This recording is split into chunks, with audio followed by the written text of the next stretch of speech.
There we go. We're live. We're live, man. Hey, how you doing, man? I'm doing great. How you doing today? Hey, yes, sir. Very, very well, man. Very well. We're waiting on Joell to jump in here, man. But while we do that, though, man, hey, everybody in Facebook land, Sean Joell, Queen City House Hunter.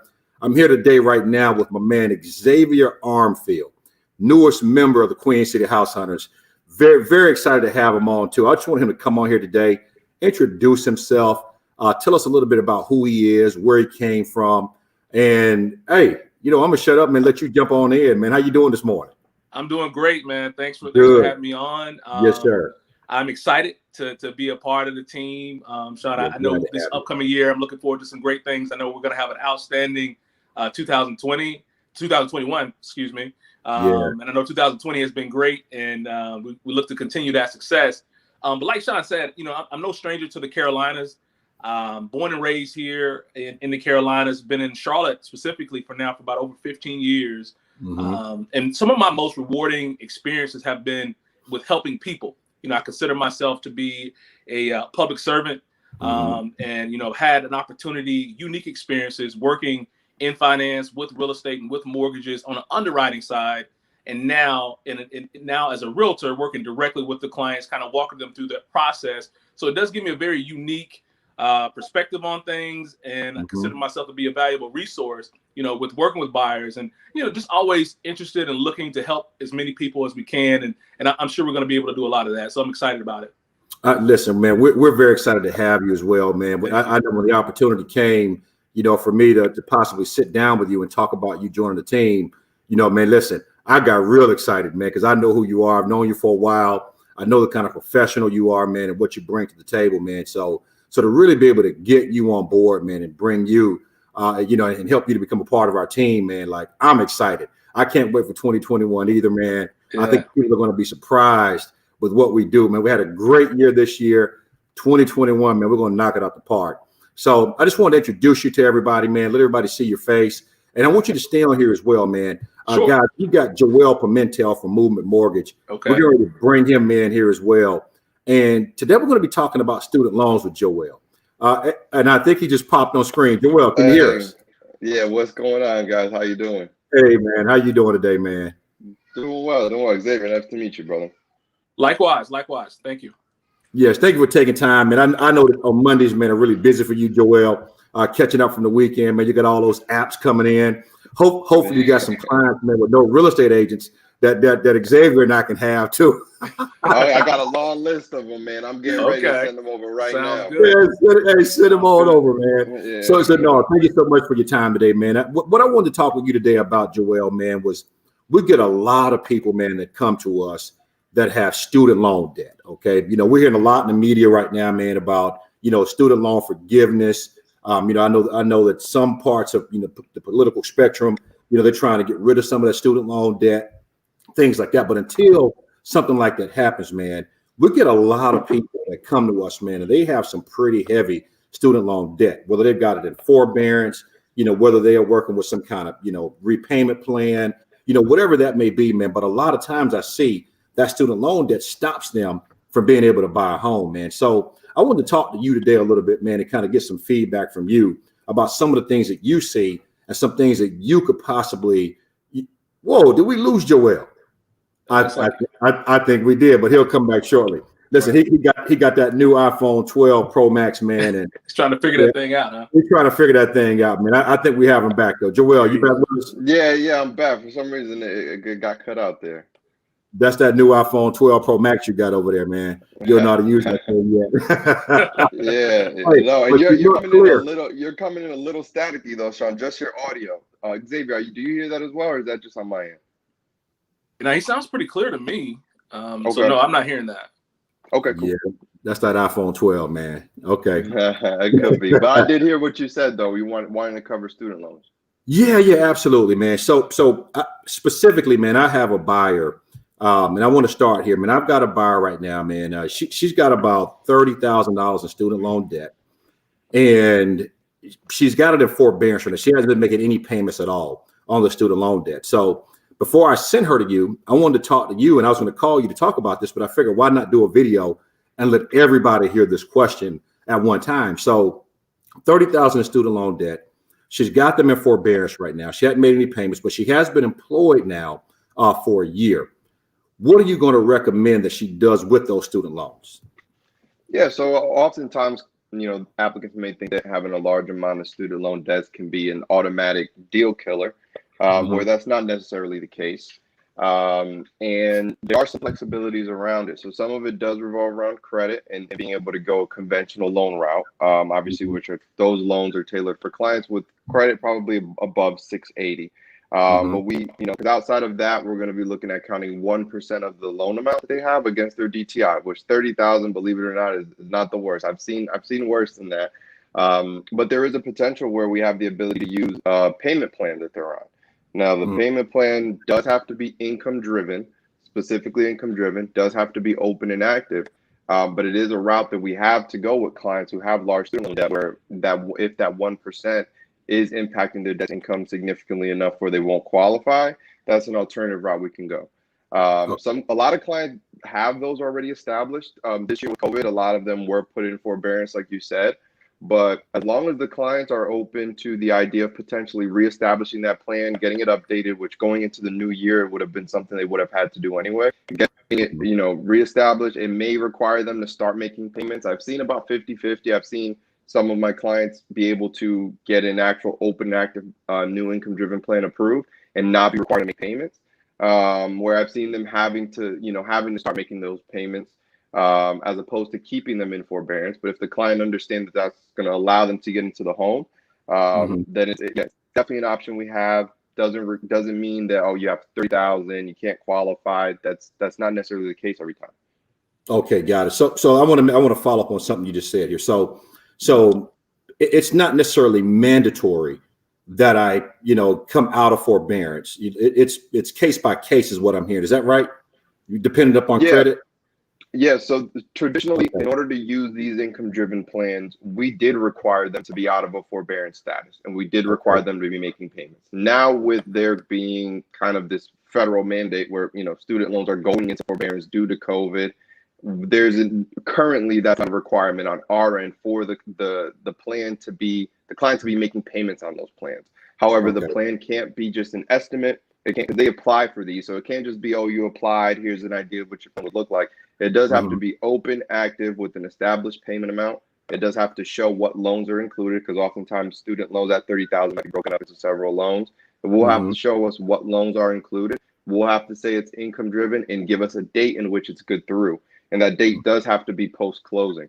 So, for example, if they've established 2020 that was good until November of this year, we can't use that plan in order to qualify them off of it. It does have to be, give us a date until it's good through. But exactly, we're not requiring them to be actively making payments at the moment, but the plan does have to be active and good and through closing on their home. Okay. So I've got another question for you. And I saw this happen back in the summertime with a good friend of mine. You actually talked to him one time before, man. I don't even think you could do his loan. We found somebody that could do the loan, though. Okay, I won't say his name on here. He closed on his home, man, which is pretty awesome. He liked you a lot. I do know that. He spoke very, very highly of you, Joell. But one of the things, I know, right? So this particular lender, though, man, that actually got him done, right? He had a payment plan already set up, okay? And they told him that the payment that he was making wasn't enough. They actually made him call in and have that payment increased. I think he was paying maybe $30 a month or something like that. They wanted to see something closer to $80 a month for his repayment plan. Yeah. I never heard of that before, man. So have you seen anything like that before yourself? No, but I mean, you kind of said in the beginning that he didn't work with me. So it's unfortunate that lender did give him some weird information. But I mean, it is what it is. I don't fault you for your mistake, Sean. I learned to forgive you for the mistakes you make. Thank you. But no, I mean, we can, even if their income driven plan is $0, we can use it. Now, we can't use $0 just because that's what's reporting on their credit report. But if their income driven plan says that due to your household size and the income that you earn, your repayment is $0, we can use $0. Let me ask a question. And I heard you say something about the student loan, the repayment plan being active, and in order for them to qualify. So does it have to be active for a certain period of time before they would qualify. I know sometimes I've heard people say, well, I have to make a series of payments before I would actually qualify. And based on what you're saying, it's not necessarily true. That's correct. Yeah, no, that's not necessarily true. I'm familiar with what you're referring to. There are situations where we need a minimum amount of payments made. It typically is 3 months consecutive, but we won't go into that. It's a whole different subject. But not in this case. No, in this case, it just has to be an open and active plan, good and through closing. Thanks. Okay, perfect. So what else, Joel? Because that was really the extent of my question for you. What else would you like for the folks to know, man, about student loan debt, applying for a mortgage, how to get prepared for that, et cetera? I think just in general, don't assume that it's going to disqualify you for your mortgage. I think there are a lot of subjects in which clients approve or disqualify themselves in advance prior to speaking to a lender. So I think in general, just, contact a real estate agent to get to the area, but to get you connected with a lender right away. If you know a lender, get in contact with a lender right away. That way you're able to get the information specific to your file. There's so many things within mortgage that are case by case, or that are applicable to just your file or the way it applies to your file. So I say in general, with student loans, along with a lot of other things, don't assume that that's going to be the thing that disqualifies you, because there may be a scenario that allows you to qualify for a mortgage even with a lot of student loan debt. Got it. Okay. And for the folks that don't know, Joel, can you tell us how you actually look at student loan debt? Like, is it counted against my debt to income ratio? Is that why that's important? I know a lot of folks probably wonder why they're talking about student loans. Yeah. So it's counted against your debt to income. It does report on your credit, just like any personal loan or credit card would. So in most cases where, a lot of times we're calculating 1%, that's most common. We're calculating 1%. There's cases where we count 0.5%, or like we just spoke about, cases where we use an income-driven repayment plan. But yes, it is counting against your debt to income. Even if you just got out of school, you're not making payments, you're not required to, you're going to be going back to school. These are all scenarios where, although you're not making payments on them, it is counting against your debt to income if it's showing up on your credit report. Okay, got it. Xavier, you got anything else for Mr. Mortgage Poppy here? No, actually, I don't, man. He's been very thorough. I mean, again, I know some people have some questions kind of centered around what I mentioned, but again, like you said, it's not the perfect call for that. But if they do have questions, then I definitely have a person to refer them to kind of talk through that. But no, he's been very good. I appreciate the information. Fantastic. Joel, let me ask you this, man. I'll come to you. Okay, I've got a 620 credit score. Can you write me at 620? Can I qualify you, is what you're saying? Yeah, can you qualify me at 620? Yeah. Do I need to be at a 640, 660, 680? What is Movement Mortgage score qualification? Our minimum score is a 580. Now, there's a difference between qualifying and approving. A client can check all the boxes on paper of what the minimum requirements are and still not get an approval. But we only need a 580. Ideally, it's not saying that everybody with a 580 or 620 or whatever can approve. But if a client has a 620, again, it's not an automatic disqualifier. It's not saying, oh, you're 620, you can't get a mortgage. Okay. So I come to you with a 580 credit score.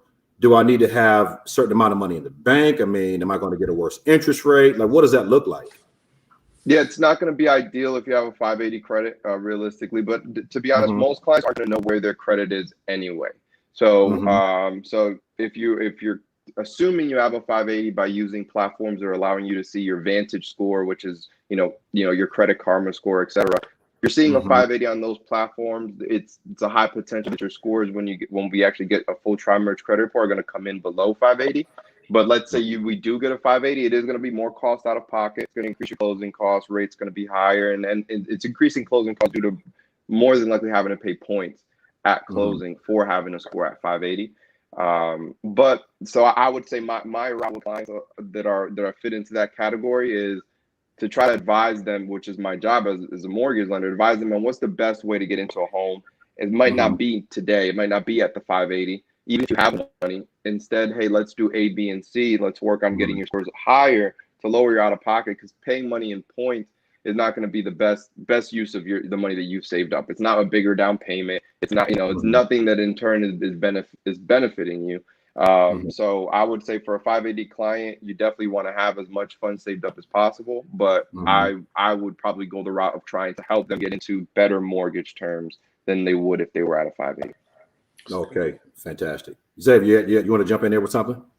No, I mean, again, I mean, with rates now, being at an all-time low, I mean, do you have a lot of clients now, I guess, that you're actually having to go, but that you can actually help now that you weren't able to help a year ago? Do you have like a lot of people that were turned down that are now qualifying for loans because rates have lowered and now they qualify for more, or now it's more, I guess, more advantageous situation for them? I won't say that rates would be a reason why a client who didn't qualify before qualifies now. But I can say that with rates being so low, it's definitely making a lot more clients want to check out the situation and see if they qualify. And then in addition to that, I'll say, yeah, there's probably clients who I've, communicated with pre-approved last year who now due to rates being lower, maybe they do approve for more. But yeah, rates being low, I mean, it's a great time to get out there, start, see where you qualify for. It's never too early to get a pre-approval. Clients think, oh, I'm not going to buy for a year or 6 months. You might find out now that what you need to do in order to get into your house might take 6 months. It might take a year. Or you might find out now that you qualify now, but in order to improve that situation, there's some things that I can advise on that you might want to give yourself 6 months to a year to do, whether that be, hey, let's get scores up a bit to help lower your rate, or et cetera. Or, hey, you have this much money saved up. You're realistically going to need this much. Now you have a year to prepare. So it's never too early to go out there, submit your application, find out what information applies to you specifically, and get on a game plan to get you into a home. The sooner you get that information, the better. You don't want to make a decision, blind or guessing or with one eye closed. You want to get all the information up. Right. And the reason I asked that question is because I have a lot of clients, or you see a lot of clients that, you've been working with for a period of time, and, maybe situation didn't work out a year ago, and now that the rates are lower, they qualify for more homes. So it is to their advantage to kind of test the waters to see what's available to them, because who knows what the rates may be a year from now and whether or not they will qualify for that house that they qualify for right now. So I'm glad you shared that, because it is a reality. Yeah, and more to that, I'd say even in the same vein of like what our rates could be in a year from now, you guys can probably speak to what is that property going to be selling for a year from now. Right. What's that property value going to go on? That's probably going to impact you more than a rate. I mean, Right. So yeah, a lot of changes could happen from now until tomorrow. That's why you check things out today. Right. That's right. I do want to circle back to one thing before we jump off here, man. So for my friends out there watching, one of the things that I really love about working with Joell. So when I got started in real estate, I don't know if I had a stamp on my head or something that says that, hey, I can help you qualify for a home even with bad credit. Right. I don't know what happened, man, but I got a lot of folks that came to me, man, that were in a very challenging position. Thankfully, I found the right partners to work with, you being one of them, to really help these folks and guide them to where they needed to go. A lot of them would come to me and say, hey, you know what? I tried to buy a home before. I was denied. And I said, well, what were you denied for? I don't know. Well, what do you mean? Did the lender tell you what you needed to do? No. What did they tell you? They just told me I wasn't approved. Right.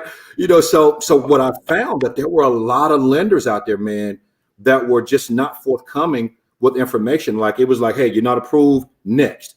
And I get it. Right. Time is money. You have a lot of people that you work with, so you don't have a whole lot of time to sit down and look through everybody's file that comes through and put a plan together. But the one thing that I really like about you, man, and really respect, man, is that you really understand the plight of some people and some of the things that they're going through. They're not bad people, just in a challenging position, man. So I love the fact, man, that you will actually take the time and do what you said a minute ago, come up with a game plan. I mean, I read through those detailed emails that you send to my buyer clients, man, when they can't get approved right now, when they're close and just need to work on just a little bit of this or that, man, to get them in position. I want to thank you for doing it, man, because that really changes lives of people, man. Because a lot of people, they think they can't buy a home, they can never buy a home. But with you doing those kind of things, man, we've closed some.